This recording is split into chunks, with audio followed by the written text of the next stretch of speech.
ভর্তা দেখি গনি আমি তাহলে তার বুয়া লাগে কিসের জন্য? আমার 13-14 স্থির করতে পারি না মনে যে কইরা কি সারতে পারবো কিনা। আলো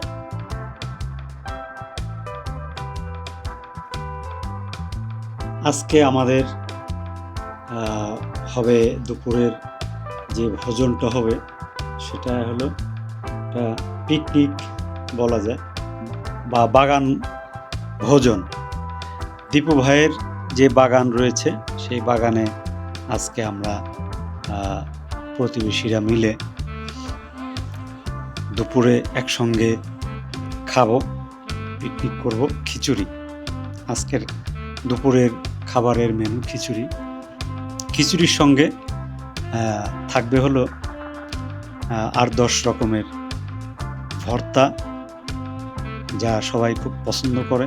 আমরা সবাই খুব ভর্তা পছন্দ করি খিচুড়ির সঙ্গে খেতে, এবং ডিম ভুনা, ডিমের তরকারি সাথে ভুনা খিচুড়ি এবং ভর্তা। তো বন্ধুরা চলুন আমরা বাগান দেখি, বাগান দেখে তারপরে আমরা দুপুরে খেতে বসি। খাবার সময় কোনো কথা হবে না, শুধু গল্প হবে। সেই গল্প আমরা অফলাইনে থাকবে।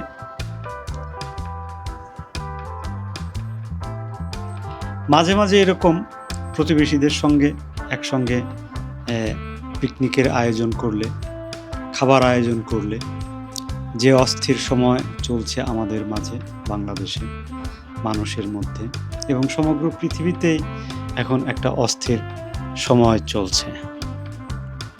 এই সময়ের মধ্যেও, শত ব্যস্ততার মাঝেও একটু সময় বের করে পাড়া প্রতিবেশী যারা আছেন সবাই মিলে একসঙ্গে একটা আড্ডা দেওয়া হলো, কুশল বিনিময় হলো, এবং দুপুরের খাবারটা একসঙ্গে খেলে এতে সম্পর্কটা ভালো থাকে।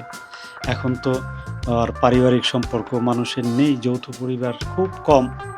তো এই প্রতিবেশী, পাড়া প্রতিবেশীরাই আসলে এখন আমাদের আপনজন হয়ে দাঁড়িয়েছে। আমরা একে অন্যের সুখ দুঃখে সাথী হয়ে রয়েছি, যেটা আবহমান গ্রাম বাংলায় আমাদের ঐতিহ্য ছিল এক সময়, সেটা এখন অতীত হয়ে গিয়েছে। এখন সময়ের ব্যবধানে মানুষ প্রচুর ব্যস্ত থাকে, সময় বের করতে পারে না, সময়ের প্রয়োজনেই সময় বের করতে পারে না। অথচ দেখতে দেখতে জীবনের সময় অনেক গড়িয়ে যায়, আর একসঙ্গে বসা হয় না, একসঙ্গে বসা হচ্ছে না, গল্প করা হচ্ছে না, আড্ডা দেওয়া হচ্ছে না। ছেলেমেয়েরাও যার যার মতো নেটে ডুবে থাকে।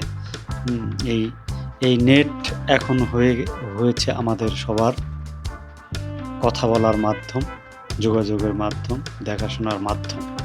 কিন্তু সামনাসামনি বসে আড্ডা দেওয়া, একসঙ্গে গল্প করা, এই যে একটা আনন্দের মুহূর্ত, এগুলো নেটের মধ্যে পাওয়া কোনোভাবেই সম্ভব না। যোগাযোগটা হয়তো নেটে মেসেজ একটা দিয়ে দিলাম যে কেমন আছো, ভালো, এটা সেটা, কিন্তু এই সামনাসামনি বসে গল্প করা, হাসাহাসি করা, মনের কথা খুলে বলা, একটা এই আনন্দটা কখনোই সম্ভব না। তাই আসুন আমরা সবাই যে যখন সময় পান, যার যার প্রতিবেশী, আত্মীয় স্বজন, পরিবারের লোকজন সবাই মিলে অন্তত সপ্তাহে একদিন পারলে ভালো, 15 দিনে একদিন পারলে ভালো, না হলে অন্তত মাসে একবার, 30 দিন অন্তত একবার, একটা দিন, একটা বেলা একসঙ্গে সবাই খাওয়া দাওয়া করতে পারলে এটাও একটা পরিবারের বন্ধন এবং পাড়া প্রতিবেশীর মধ্যে একটা হৃদ্যতার সম্পর্ক তৈরি হয়, যেটা খুব জরুরি।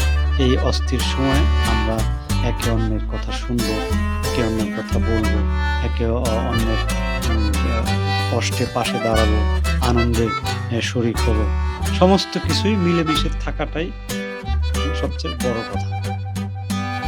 তো আমরা আজকে খাবো খিচুড়ি, ভর্তা, এবং সঙ্গে বাচ্চারা আছে, ওরা কোমল পানি পছন্দ করে, ওরা সেটা খাবে। চলুন বন্ধুরা আমরা খাওয়া দাওয়া